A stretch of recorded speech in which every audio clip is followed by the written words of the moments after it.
So, you've been with HHM, what, 10 years? Yeah, last August.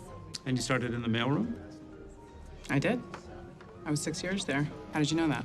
Oh, I asked around. It's a small town. So, sounds like you certainly paid your dues.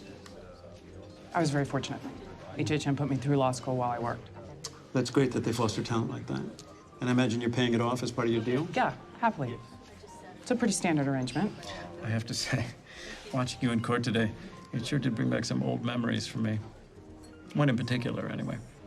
Yeah? Yeah, I was a year out of law school at this firm in Boston, and I was finally put on my first big case. This huge employment discrimination suit. That thing kept us in billings for a decade.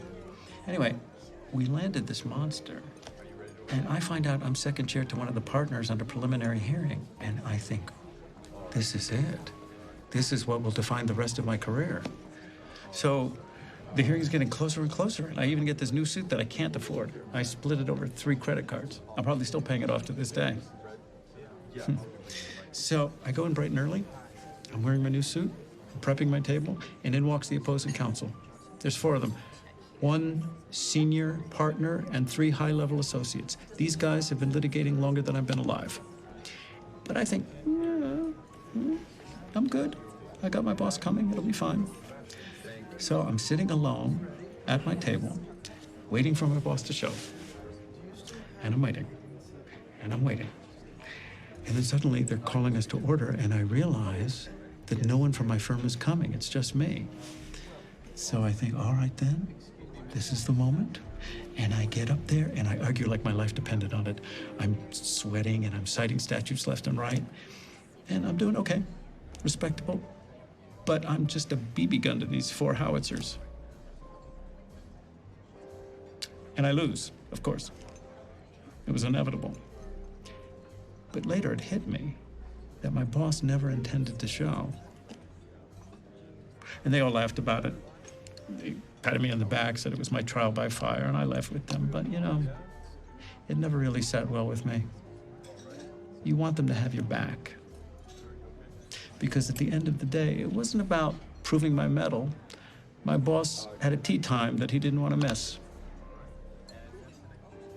I wasn't there long. Could I ask why we are here? You know, I've had my eye on you for a while. Since that Kettleman thing. It was an excellent deal you got for him. And I'm wondering why someone who can put together a deal like that is arguing a losing position with no backup. I have no complaints about HHM. That's great. However, if on the off chance that you're pondering a change, Schweikert and Coakley would be more than happy to put your talents to good use. Of course, we'd have to have a more formal meeting, work out specifics, but we think you would be a great fit.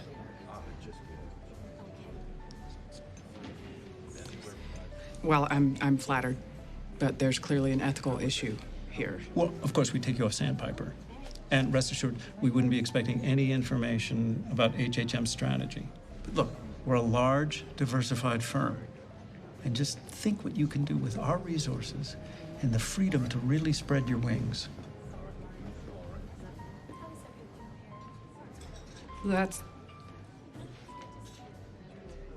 I owe a lot to HHM. The tuition debt, we could take care of that. That's very generous. Well, you give it some time, you think about it.